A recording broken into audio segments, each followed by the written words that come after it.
Hello दोस्तों, आज हम लोग एक नए सब्जेक्ट की शुरुआत करने जा रहे हैं जिसका नाम है कॉस्ट अकाउंटिंग। इस वीडियो के अंदर आप इसके इंट्रोडक्शन के बारे में देखेंगे या समझेंगे या जानेंगे कि कॉस्ट अकाउंटिंग होता क्या है, क्यों पढ़ा जाता है और इसका प्रैक्टिकल में क्या यूज़ है। क्या आपको कॉस्ट अकाउंटिंग का यूज़ प्रैक्टिकल लाइफ में भी होता है कि नहीं होता है, तो आपको इस वीडियो में समझ में आ जाएगा। तो आइए हम लोग शुरू करते हैं आपको कॉस्ट अकाउंटिंग के बारे में।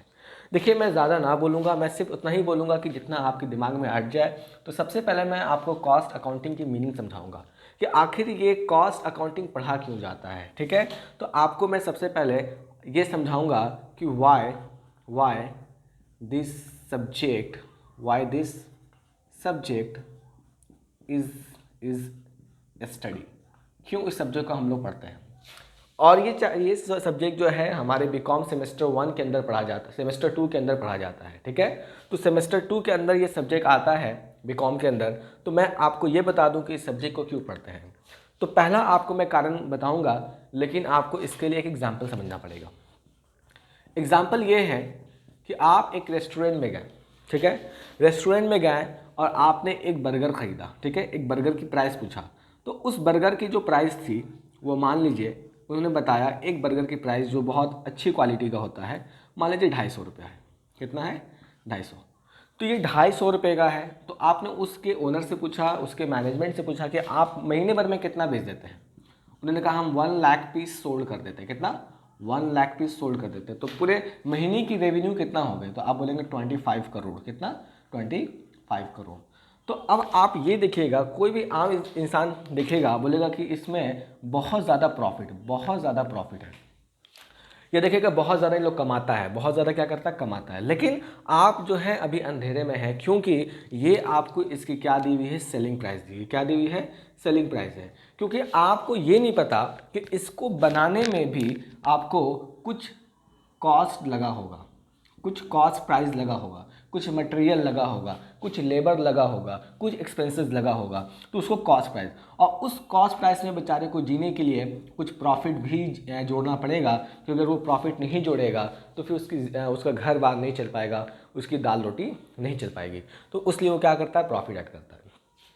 तो मेरा यहाँ पे ये समझाना था कि हम कॉस्ट अकाउंटिंग को इसलिए पढ़ते हैं क्योंकि हमें किसी भी चीज़ की सेलिंग प्राइस को जानने के लिए उसकी कॉस्ट प्राइस पता होना चाहिए। ठीक है, तो किसी भी चीज़ की, किसी भी कमोडिटी की, किसी भी आपको थिंग्स की अगर आपको सेलिंग प्राइस जानना है तो उसकी सबसे पहले आपको क्या पता होना चाहिए, कॉस्ट प्राइस। और फिर कॉस्ट प्राइस में हम प्रॉफिट मार्जिन ऐड करते हैं जो रीजनेबल होता है, फिर उसको ऐड करने के बाद वो मेरा सेलिंग प्राइस बन जाता है। तो आपको इस सब्जेक्ट को पहले इसलिए पढ़ना है। तो पहला रीजन हमने बोल दिया, two two determinations of selling price. Two determinations of selling price, यानी सेलिंग प्राइस को डिटरमाइन करने के लिए आपको कॉस्ट को निकालना होगा, और कॉस्ट को निकालने के लिए आपको कॉस्ट अकाउंटिंग को पढ़ना पड़ेगा। ठीक है, और ऐसा नहीं है, आज के वक्त में जो भी लोग बिजनेस करते हैं तो सब, ये जो मैन्युफैक्चरर है, ठीक है, जो मैन्युफैक्चरर है तो सबसे पहले क्या करता है, कॉस्ट निकालता है। ठीक है, फिर कॉस्ट में वो प्रॉफिट ऐड करता है, फिर वो सोल्ड करता है। ठीक है, तो आपको हर जगह, हर इंडस्ट्री में आपको कॉस्ट निकालना पड़ता है किसी भी चीज़ को मैन्युफैक्चर करने से पहले। ठीक है, जिसको हम लोग आपको बजट बोल सकते हैं, कॉस्ट बजट या बजट एनालिसिस कह सकते हैं।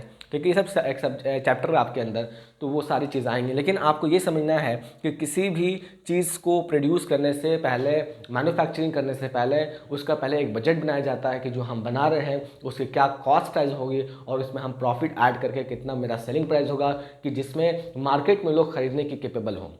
ज़्यादा सेलिंग प्राइस हो जाने से आपको लोग खरीदेंगे नहीं, आपका प्रोडक्ट फेल हो जाएगा। ठीक है, तो पहला कारण क्या हुआ कि हम क्यों पढ़ते हैं, पहला कारण है to determination of selling price. दूसरा आपको मैं बताऊंगा टू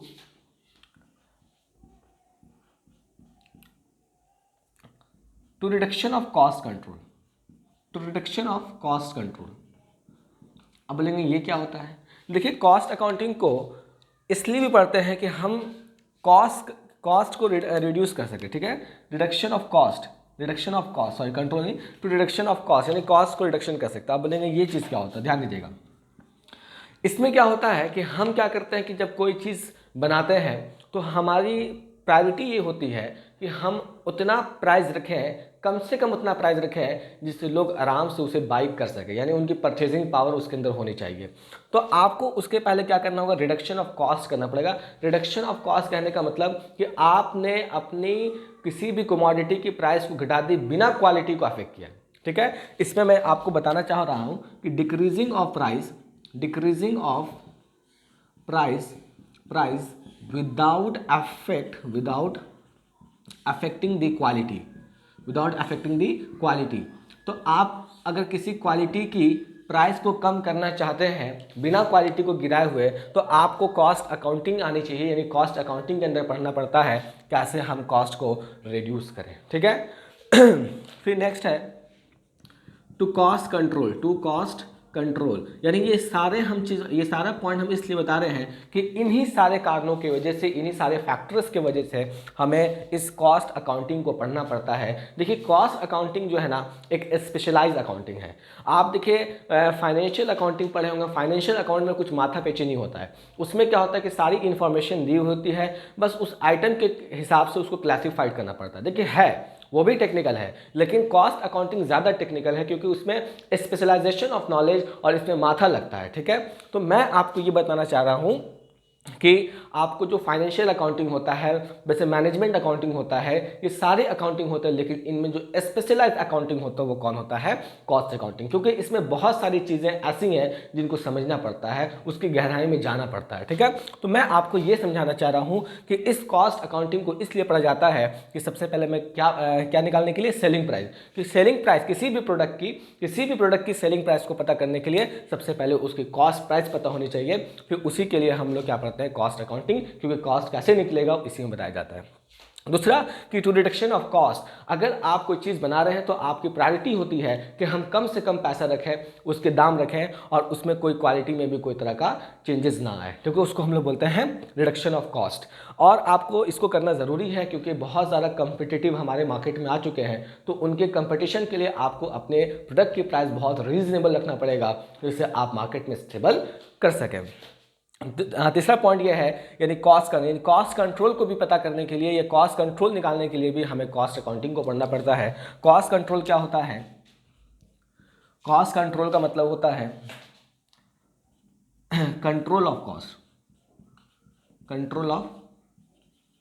कॉस्ट। तो आप बोलेंगे कि इसमें बताया क्या आपने, तो कॉस्ट कंट्रोल का मतलब होता है कंट्रोल ऑफ कॉस्ट, यानी कॉस्ट को कंट्रोल करना कि एग्जिस्टिंग जो मेरा प्रोडक्ट है उसकी प्राइस ना भागे। वो भी इंपॉर्टेंट है। आप पहले कोई मैगी बना रहे थे 5 रुपए की, ठीक है, 5 रुपए की मैगी आ रही थी, अब वो मैगी का दाम 7 रुपये हो गया, लेकिन उसमें क्वांटिटी भी बढ़ाया, ठीक है। लेकिन अगर वो 5 रुपये की मैगी बिना क्वांटिटी को बढ़ाए हुए 7 रुपये कर देता तो मैगी का जो सेल्स वो फ्लॉप हो जाता, लेकिन उसने क्वांटिटी भी बढ़ाया, उसका दाम भी बढ़ाया। तो मैं यहाँ पे ये समझा रहा हूँ कि कॉस्ट कंट्रोल का मतलब कंट्रोल ऑफ कॉस्ट, यानी आपका जो एग्जिस्टिंग प्रोडक्ट है आप जो है उसमें प्राइस को कंट्रोल करके रखें। क्या करें, प्राइस को कंट्रोल करके रखें, उसको बढ़ने ना दें। तो वो भी उसको भी मैनेज करने के लिए आपको कॉस्ट अकाउंटिंग को ही पढ़ना पड़ता है। मैं एक चीज़ आपको बता दूं कि ये कॉस्ट अकाउंटिंग और इसमें पूरा इस सब्जेक्ट का नाम जो है कॉस्ट एंड मैनेजमेंट अकाउंटिंग है। इस पूरे सब्जेक्ट का नाम क्या है, कॉस्ट एंड मैनेजमेंट अकाउंटिंग, यानी इसमें आपको मैनेजमेंट भी करना पड़ता है, उसमें डिसीजन भी लेना पड़ता है कि जो हम प्रोडक्ट ला रहे हैं उसमें कितना आपको कॉस्ट होना चाहिए। तो ओवरऑल मैं ये कह दूं कि आपको कॉस्ट अकाउंटिंग मेन 3 मकसद से पढ़ा जाता है। किसी भी प्रोडक्ट की सेलिंग प्राइस को निकालने के लिए, उस प्रोडक्ट की कॉस्ट को रिड्यूस करने के लिए, उस प्रोडक्ट के कॉस्ट को कंट्रोल करने के लिए, इन 3 फैक्टरों की वजह से हमें कॉस्ट अकाउंटिंग को पढ़ना पड़ता है। मैं उम्मीद करता हूं कि यहाँ तक आपको बातें समझ में आई होगी। आइए हम आगे बात और करते हैं। तो आप बोलेंगे कि बार बार आप क्या बोल रहे हैं, कॉस्ट, अभी तक ये नहीं बताया कि कॉस्ट होता क्या है। अभी तक आपने ये नहीं बताया कि कॉस्ट होता क्या है, सिर्फ बोल रहे कॉस्ट। तो ध्यान दीजिएगा, कॉस्ट का मतलब होता है एक्सपेंडिचर, ठीक है। अब एक्सपेंडिचर क्या, तो मुझे बताइए कि जब बर्गर बना होगा तो बर्गर क्या ऐसे ही सोल्ड होता है कि कुछ उसमें मटेरियल लगा होगा। तो बोलेंगे मटेरियल लगे, क्या मटेरियल लगेगा, जैसे आपको मैदा, ठीक है, और उसके बाद उसमें जो वेजिटेबल्स होता है, ठीक है, सॉस हो गया, बटर हो गया, ठीक है, जो भी है, इतना हमको इसका इंग्रेडिएंट याद नहीं है। इसमें जो लेबर लगा, इसमें जो इसका ये है क्या नाम है, इसमें बोलते हैं सजावट, इसमें डेकोरेट जो करना, डेकोरेशन अच्छे तरीके से, ठीक है, etc, बहुत सारी चीज़ हो सकती है। यानी इस बर्गर को बनाने के लिए बहुत सारे आपको मटेरियल, लेबर, एक्सपेंसेस लगेंगे, उसी को कॉस्ट कहते हैं। कॉस्ट मतलब एक्सपेंडिचर, तो कॉस्ट का मतलब एक्सपेंडिचर, तो एक्सपेंडिचर में ये सारी चीज़ें आ जाती हैं, ठीक है।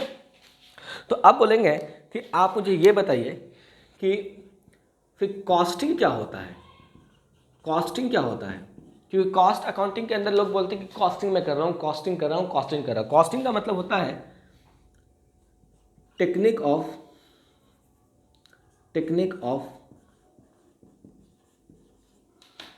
ascertainment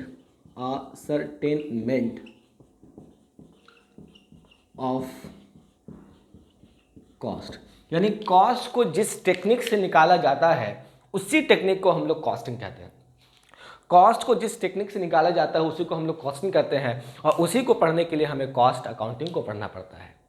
बात समझ में आ रही है? तो आपको ये चीज़ समझना है, ठीक है। पहले क्या बोला कि इसको पढ़ा क्यों जाता है, 3 कारणों से, सेलिंग प्राइस को पता करने के लिए, कॉस्ट को रिड्यूस करने के लिए, कॉस्ट को कंट्रोल करने के लिए। फिर आप बोलेंगे कि बार बार आप कॉस्ट क्यों बोल रहे हैं, कॉस्ट का मतलब होता क्या है, तो कॉस्ट का मतलब खर्चा। आप कोई भी चीज़ बना रहे हैं तो उसमें क्या क्या खर्चा हो सकता है, जिस चीज़ से वो बन रहा है वो, प्लस लेबर, प्लस उसका जो डेकोरेशन है, प्लस जो भी इसका मतलब उसको बनाने में जो भी खर्चा हो रहा है वो सब आपकी कॉस्ट कहलाती है, ठीक है। फिर आप बोलेंगे